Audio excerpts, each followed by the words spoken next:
بسم اللہ الرحمن الرحیم۔ ان الدین عند اللہ الاسلام، بے شک اللہ کے نزدیک دین اسلام ہے۔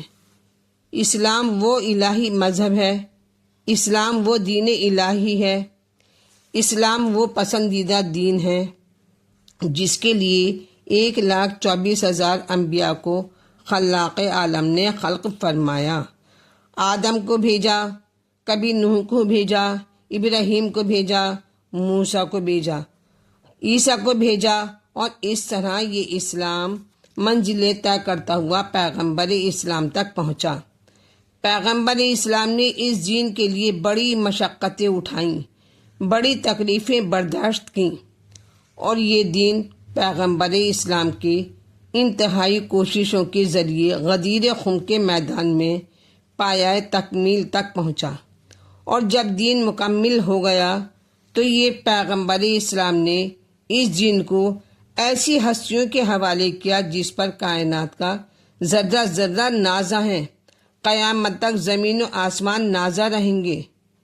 زمین آسمان کی بلندیوں کو دیکھ کر اپنے کو فخر کی نظر سے دیکھتی ہے اور یہ آواز دیتی ہے کہ اے آسمان تو بلند ہے، تو بلند مرتبہ ہے، تو بلند رتبہ ہے، مگر میرے مقابلے میں پست ہے۔ آسمان آواز دیتا ہے اے زمین تو پست ہے، میں بلند ہوں، اس لیے کہ میرے پاس سورج ہے، میرے پاس چاند ہے، میرے پاس ستارے ہیں، میرے پاس کوثر ہے، میرے پاس جنت ہے۔ زمین آواز دیتی ہے میں مانتی ہوں کہ تمہارے پاس چاند ہے، مجھے تسلیم ہے، تمہارے پاس کوثر ہے، مجھے قبول ہے، تمہارے پاس ستارے ہیں، مجھے منظور ہے، تمہارے پاس جنت ہے، مجھے قبول ہے، مگر اے آسمان تو اپنی بلندیوں پر ناز نہ کر، اس لیے کہ تمہارے پاس سورج ہے تو میرے پاس سورج کو پلٹانے والا ہے۔ اگر تمہارے پاس چاند ہے تو میرے پاس چاند کے 2 ٹکڑے کرنے والا ہے۔ اگر تمہارے پاس ستارے ہیں تو میرے پاس ستارے کو اپنی چوکھٹ پر سجدہ کرانے والا ہے۔ اگر تمہارے پاس جنت ہے تو میرے پاس سردار جنت ہے۔ اگر تمہارے پاس کوثر ہے تو میرے پاس ساقی کوثر ہے۔ لہٰذا اے آسمان تو اپنی بلندیوں پر ناز نہ کر، اس لیے کہ تو میری بھی بلندیوں کو دیکھ، میری رفعت کو دیکھ، میری منزلت کو پہچان۔ جب پیغمبر اسلام دنیا سے جانے لگے تو اسلام نے بڑھ کر آواز دی یا نبی اللہ آپ مجھ کو کس پر چھوڑ کر جا رہے ہیں؟ اس لیے کہ بعد آپ کے میرا کون ناصر ہوگا، میرا کون مددگار ہوگا، میری نصرت کون کرے گا؟ تو ایک مرتبہ علی آگے بڑھے، کہا اے اسلام تو نہ گھبرا، میں تیری نصرت کروں گا۔ مگر جب علی بھی دنیا سے جانے لگے تو پھر اسلام نے بڑھ کر آواز دی کہ بعد آپ کے اب میرا ناصر کون ہوگا، میرا مددگار کون ہوگا؟ تو ایک مرتبہ حسن آگے بڑھے اور کہا اے میرے نانا کے دین تو مت گھبرا، میں تمہاری نصرت کروں گا، میں تمہاری مدد کروں گا۔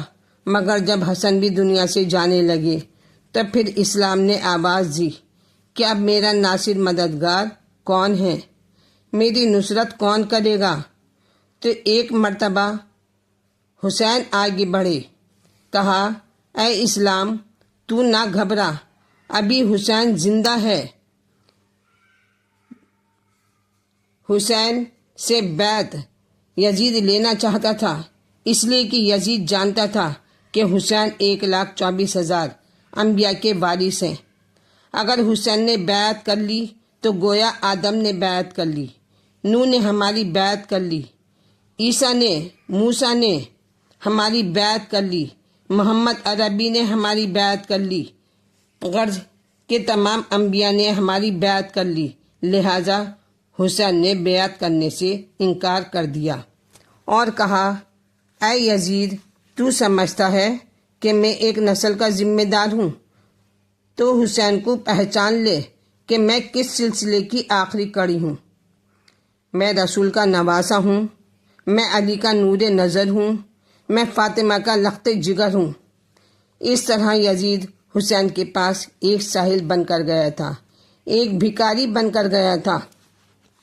جب حسین نے اس کے سوال کو رد کر دیا تو واپس چلا آیا، خالی جھولی لے کر لوٹا، اور حسین کے در سے کچھ نہ ملا۔ لیکن آج دنیا یہ اعتراض کرتی ہے کہ یزید تو حسین کے پاس ایک ساحل بن کر گیا تھا اور پھر بھی حسین نے اس کے سوال کو رد کر دیا۔ لیکن حسین نے آواز دی، اے میرے ماننے والوں، مجھ پر اعتراض کرنے سے پہلے یہ تو دیکھو کہ یزید نے ہم سے کیا سوال کیا تھا۔ یزید نے ہم سے صرف 2 سوال کیے تھے کہ اے حسین، یا تو میری بیعت کرو یا پھر اپنا سر دو۔ حسین آواز دیتے ہیں، اے یزید، تو شروع سے آخر تک کی تاریخ اٹھا کر دیکھ لے۔ اگر ہمارے خاندان والوں نے بیعت کی ہوتی تو یہ حسین بھی بیعت کرنے کے لیے حاضر ہے، مگر اے یزید، پھر بھی تم نے 2 سوال کیے ہیں۔ تیرا ایک سوال ضرور پورا کروں گا، سر دوں گا، لیکن بیعت نہیں کروں گا۔ یعنی حسین نے بیعت نہ کر کے نانا کے دین کو بچایا اور سر دے کر خاندانی سخاوت کو بچایا۔ میرے چینل کو لائک اور سبسکرائب کر دیجیے گا۔ Thank you.